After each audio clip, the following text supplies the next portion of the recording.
नमस्कार दोस्तों, मैं बहुत बहुत स्वागत करता हूं आप सभी का एक बार फिर आपके अपने ही यूट्यूब चैनल एवरीडे बैंकिंग में, जहां पे आपको अलग अलग बैंकों के प्रोडक्ट्स और उनकी सर्विसेज के साथ साथ बहुत सारे फाइनेंशियल इन्फॉर्मेशंस भी दिए जाते हैं। और दोस्तों, आज के इस वीडियो में हम बात करने वाले हैं मिनिमम अकाउंट बैलेंस मेंटेनेंस के बारे में। दोस्तों, बहुत बार ऐसा होता है कि मिनिमम अकाउंट बैलेंस मेंटेन ना करने की वजह से हमारे खाते से पैसे जो है कंटिन्यू काट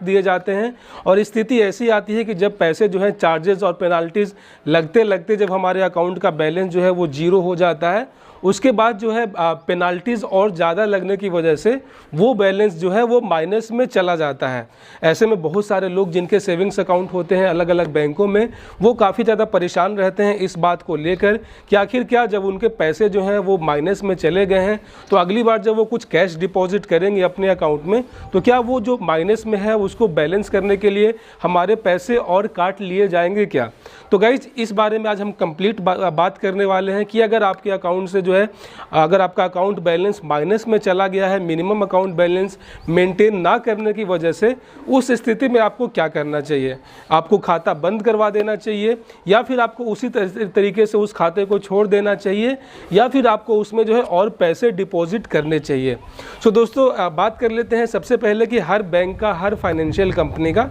अपना कुछ रूल्स एंड रेगुलेशंस होता है और वो आपको फॉलो करना होता है, तभी आप उसकी फैसिलिटी का लाभ उठा सकते हैं। हर बैंक का, हर कंपनी का अपना कुछ नियम और शर्त होता है। अगर आप उनके किसी भी फैसिलिटी का लाभ उठाते हैं, जैसे कि सेविंग्स अकाउंट, करेंट अकाउंट, किसी बैंक से लोन लेते हैं, क्रेडिट कार्ड लेते हैं, तो आपको कुछ शर्त होती है और कुछ नियम होते हैं, उसका पालन आपको करना होता है। इसीलिए जब आप नया सेविंग्स अकाउंट ओपन करवाते हैं तो आपको एक फॉर्म दिया जाता है भरने के लिए। वहाँ पर भी ये मेंशन रहता है कि हर बैंक के हिसाब से, अलग अलग एरिया के हिसाब से आपको जो है जो वहाँ पे मिनिमम अकाउंट बैलेंस तय किया गया है वो आपको हर हाल में मेंटेन करना है। जो प्राइवेट बैंक होते हैं वो लगभग 10,000 रुपये तक का जो है मिनिमम अकाउंट बैलेंस रखने के लिए बोलते हैं, और जो सरकारी बैंक होते हैं उनका अपना एरिया के हिसाब से अलग अलग है, जो लगभग 500 रुपये से लेकर 3,000 रुपये तक में जाते हैं। ऐसे में अगर आप अपना जो मिनिमम अकाउंट बैलेंस है वो अगर आप अपने खाते में नहीं रखते हैं तो आपको मंथली या फिर क्वार्टरली जो है आपको ऊपर जो है पेनाल्टी चार्ज किए जाते हैं, और वो आपके खाते में जितने बैलेंस है उसी में से महीने महीने काटे जाते हैं।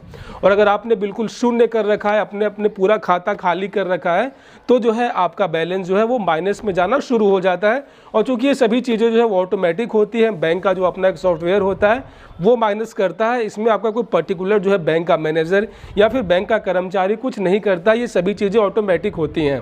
ऐसे में दोस्तों, अगर बाई चांस अगर आपके साथ ये स्थिति हो जाती है कि किसी कारण से आप जो है अपने खाते में मिनिमम अकाउंट बैलेंस है वो मेंटेन नहीं कर पाए और उसका नतीजा ये हुआ कि आपका जो बैलेंस है वो माइनस में चला गया। अगर आप प्राइवेट बैंक में अगर आपका खाता है तो यकीन करें कि आपका जो है अगर आप 1 साल तक बैलेंस मेंटेन नहीं करते हैं तो आपका 2 से 3,000 रुपये तक जो है आपका अकाउंट से बैलेंस है वो माइनस हो सकता है। साथ ही साथ सरकारी बैंकों में भी लगभग 1,000 रुपये तक इतना जो है अकाउंट बैलेंस माइनस में चला जाता है। तो यहाँ पे गाइज, अगर आप इस खाते को अगर आप कंटिन्यू करते हैं, मतलब कि अगर आप इस खाते के साथ आगे बढ़ना चाहते हैं, तो जब आप अगली बार कुछ कैश डिपॉजिट करेंगे तो आपका उतना बैलेंस है वो काट लिया जाएगा।